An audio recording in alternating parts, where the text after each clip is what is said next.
competitive, and so much of our friendship was developed over that. Yeah. One of our friends is still in my phone as Princess Peach because that's the character he picked in everything. And I'd say you could probably guess who it is.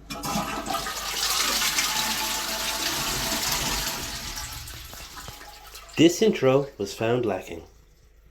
Hey, I'm Ger.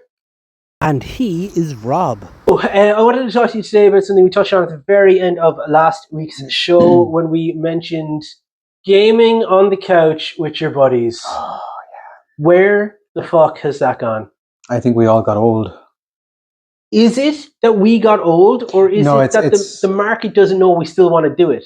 I think it's a combination of a couple of things. First of all, we're all older now. We've more responsibilities than we had when we were younger, and that's a fact of getting older, I suppose. But the way I've seen games go, they don't cater at all to that couch co-op experience anymore. It is, yeah, and it's terrible. Gone?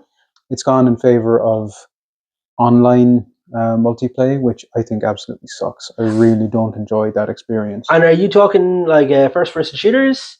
Could be anything. Could be first-person shooters. I played Splatoon for a little while on the Wii U, and I think on the Switch then as well. And I could only get into it so much when I was playing it online with others. I don't know, I'm just speaking from my own experience, but I never really enjoyed the experience of playing online with people that I don't know, that I've never met before. And I suppose it's for the exact opposite reason that I enjoyed so much playing on the couch with friends when I was younger. It's because you already know these people. You're friends with all of them, if not, you're friends with most of them, if not all of them. And it's a completely different flavor of an experience when you're all in the same room doing the same thing at the same time, playing. Could be Smash Bros, it could be whatever, and it's just not the same when you play online. You're 100% correct. There's only been one game that I played online with people I didn't know that I enjoyed, right? And even that happened as a byproduct of playing with my friends. So we were in this position, late teens, where we had a friend who was lucky enough to have a space where we could have the equivalent of like a LAN party or whatever. We all brought our consoles. Yeah, the fact that LAN parties are such a thing of the past, right? Now. But we used to have a small little pocket TV, tiny little TV, and our console, and we'd all play a game called Mag. And Mag was Mag. I really enjoyed Mag because it was, at the time, it was one of the like largest multiplayer bases. It could be like up to 250 people or something. And myself and two of my good friends would play Mag together. And after a while, we made friends with the group that were on there, just because they had a group and we had a group. And then what would happen was we added them as friends on the PS3. And then if I wanted to play Mag and my friends weren't around, I knew I could play Mag with them. Yeah. So I've never met them, but I was like an honorary member of their group. Right. They were all honorary members of ours. And it was a bit of crack. And sometimes I'd go on and I'd start chatting to them, and they'd have new friends in the group who'd be like, who's this guy? And suddenly I'm their Irish friend, and I have these stateside buddies who were playing this game. But then Mag didn't have like, do you remember when like you're playing a shooter game and there was never footsteps? Yeah. Once they started adding like in the Black Ops games and stuff that you could hear footsteps and surround sound and stuff, games like Mag died because they then didn't have that. What do you mean? I don't understand. So if you threw a grenade, I didn't know where the grenade was coming from, right? Until games started going in surround sound. Now I know it's coming from back here, right? Now I know, so I can run towards or away from the danger. But the same could be said for footsteps. You could literally not hear someone sneak up on you, whereas games have gotten quite good now to the point where they do have footsteps and you can hear that. So while we were so heavily invested in Mag, the moment the next thing came out and it had footsteps, a lot of the Mag base died because there was something just slightly better. Oh, I see. Okay. But I wasn't willing to spend the cash on that. And then I kind of lost interest after Mag, if I'm being honest, on first-person shooter games. They went out the window for me because, for me, they were the most fun in a LAN party setting. Yeah. A buttload of us in someone's living room with fizzy drinks and crisps. Might have even been some alcoholic beverages included, drink responsibly. But we would have a lot of crack. I only have to say Rust to you, and you're getting memories of play. You know what I mean? And or throwing on the different like cheat modes and stuff in Halo games. And like I was never an Xbox dude, so I always had to be split screen on someone else's Xbox 360, and they hated that for me. And unluckily for them, it was whoever brought the biggest TV. They lost by default. But now they're only getting half their TV, and then you're getting accused of screen stealing. Yeah. Screen stealing. Yeah, what a concept. Yeah, all right, it's gone now. Yeah. But for me, I remember playing. I was up at my my childhood friend's home, and it was the NES or the SNES. I always get them mixed up. And it was Mario, and we could play 2-player. Probably SNES, was it? And there was Mario and there was Luigi. Am I getting this right? I suppose so. Can you tell me more about it? I think we could literally just both play. At the same time? Yeah. Oh, right. I think I'm getting that right, where we could literally run and jump and die, but the screen would move along. Right. And I think if you went too far, they died or you got dragged along. I think it was that game. Right. And that trend stayed in a lot of games actually for quite a while, and I killed many a sibling by doing that because I would play the game more than them. Yeah. But from then, I didn't experience that again because when I was bought a Nintendo 64, I was bought one controller. Yeah. Yeah. And I was bought Mario 64. And it wasn't until I went to a mutual friend's house, Ian, and he had a controller. I had a controller. He might have even had two controllers, and he had Clay Fighter 63 and whatever it was. Clay Fighter, yeah. And he had Mario Kart, and I couldn't believe that we could both plug in and race, and we had the four little corners in the screen, and we could play. And screen stealing didn't matter because you were going in a circle anyway. So we could, and then we could get on to other friends of ours, Sean and the likes, and four of us could play Mario Kart at the same time, and then Mario Party and Smash Bros. And gaming was peak. It was so competitive, and so much of our friendship was developed over that. Yeah. One of our friends is still in my phone as Princess Peach because that's the character he picked in everything, and I'd say you could probably guess who it is. Like, just a formative time and friendships built around these split screen games and these characters. And then you take into someone has a PS2 and you're playing Tekken Team Battle or whatever. And I remember going like 4 characters down. I was on my last one, and then Ian still had all of his, and I ended up beating them all because I low spam kicked. And the joy I felt. I told his mom that I beat him. Like, she didn't care, but I remember that level of joy. And then games get bigger and bigger. And let's touch on Mario Tennis and the FIFA games. And when you could play against your buddy in FIFA and he beat you, and we had punishments.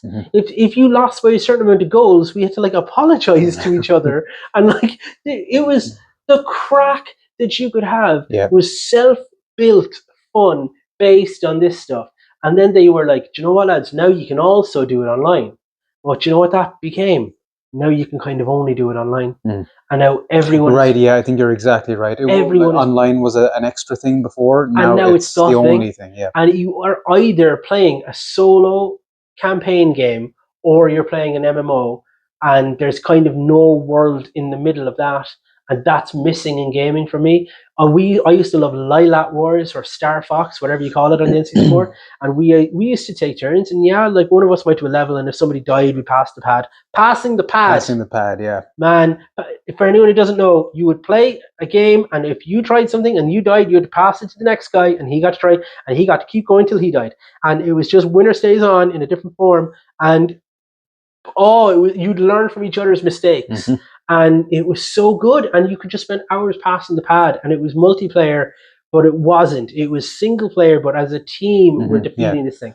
Final Fantasy and Mario games and GoldenEye levels, they were all past the pad for me. They were so much fun, and it's just gone. There's none of this, the communal thing. And yes, you can tell me that it's because we're old, but at the moment, I would prefer to have a night in doing a game that we're going to pass the pad or we're going to play together on the couch than having to go to a pub and spend money on taxis and drinks and all the rest of that crack.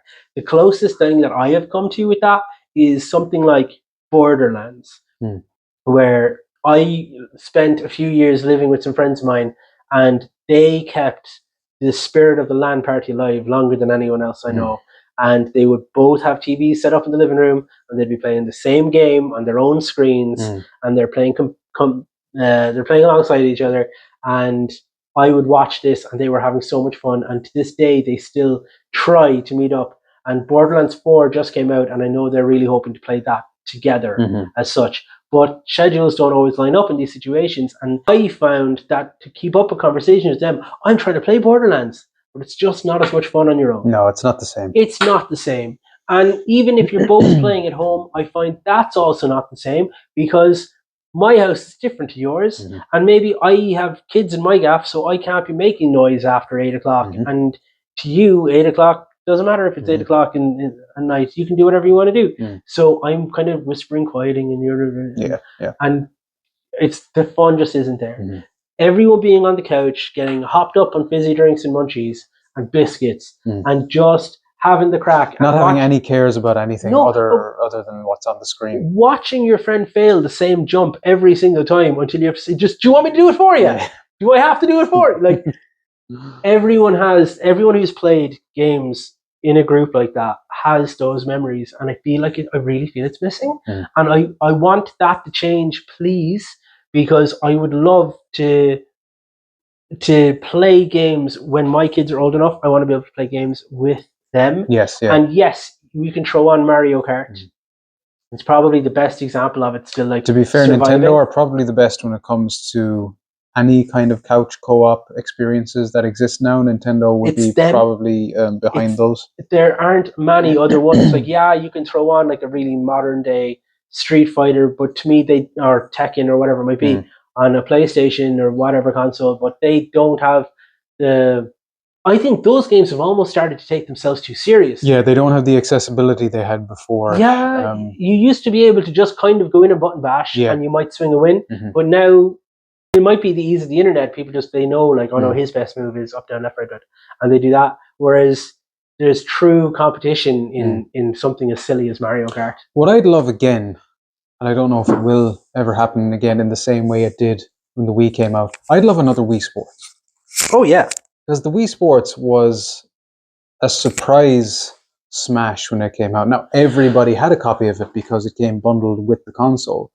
But it was surprisingly good, and there was a depth to it and a replayability to it that was impressive for a game that looked like it was kind of rushed together and would be of low quality. It looked like the demo disc that came with a magazine. Yeah, exactly. Yeah, that's right. But then you get into it, and it's like, this is really fun, actually. One of my favorite things was the table tennis, and they'd put the cup, and you get bonus points if you could knock the cup off. So you'd go back and forth on the table tennis table with I don't think that was on Wii Sports. Was it? Well, it might have been Wii Sports Adventure. Yeah, or whatever that was. There was another Wii Sports, I think, that came out. So one of them anyway. Yeah. There was a table tennis game, and you could knock the ball back and forth, and then if you hit the cup off the table as well, you got bonus points for doing it. Yeah. And it was so much fun, and I loved it to bits. With original Wii Sports, oh man.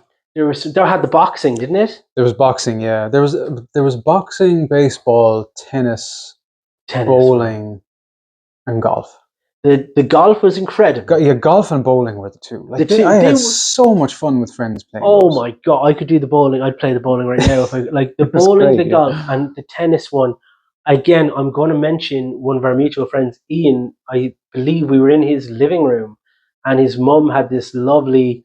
Like 3-piece, not like a chandelier, but there was 3 bulbs in these lovely things. I know where this is going. And it was RW was over with us, and RW played a little bit of tennis himself, and he was like, "That's not how you," and he threw it up. And he swung and smashed, and we had to go in and tell. He ignored the warning sign at the start of the game. He didn't read it. You know, we had to go in and tell Ian's mum that we broke the light thing, and he was like, "Div's not it," you know. But luckily enough, he had enough of a good relationship with her that it was fine. But what a game! And the bowling, and I loved with the bowling. And it was the most accessible game that has ever been. Yeah, it's anyone can pick up the Wiimote and just have a bash. What do? I try to keep it straight and I knock them down, and within 2 or 3 goals, like you've got it. And But you could also, if you wanted to nerd out on it, you could throw it repeatedly and then see, okay, cool. So if I push this button now and if I angle it over here, now I've got 3 steps to the right.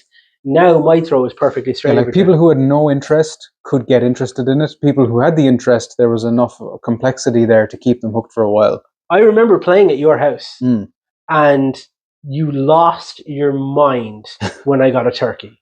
Right, I'm sure I did. Yeah. Lost your mind. And I think the next time I had come over, then you were like, I got one too. And I think it might have like had stats or something, or there might have been like a little, like a not a trophy or an achievement or whatever Nintendo Sports' version of it was, but there was something for doing a few of them in a row. Yeah. And you were like, look, I have the thing. And I was like, really, I don't get like. See, that mattered back then. It did. Yeah.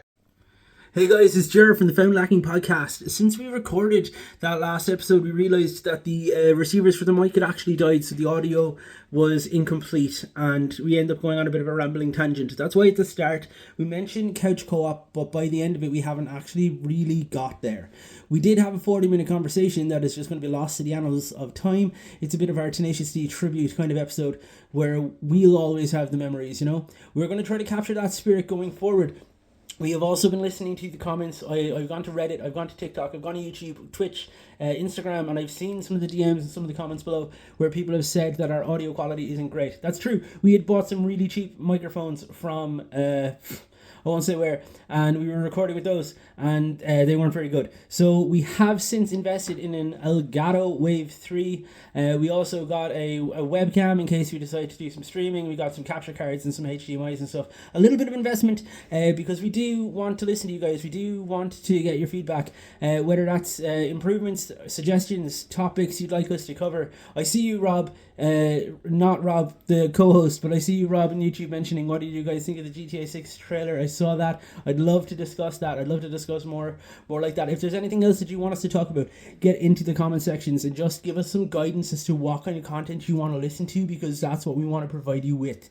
We'll have an opinion. I'm sure we're going to find something about it class, something ass, and something found lacking. We have been suggested to go back and play some Sega Genesis and do some like Golden Axe and Streets of Rage and that kind of thing, which that's where the capture cards and the HDMIs and stuff will all come in. So we're going to try to figure all of that out. I am recording this on my phone, not on any of the gear. I'm trying to do some unboxing and stuff, and lads, I'm new to this. I don't really know what I'm doing, but I'm having a blast. So if you've listened this long, thank you very much for staying with us. And remember, stay class, okay? I hope your day is not found lacking. Talk soon.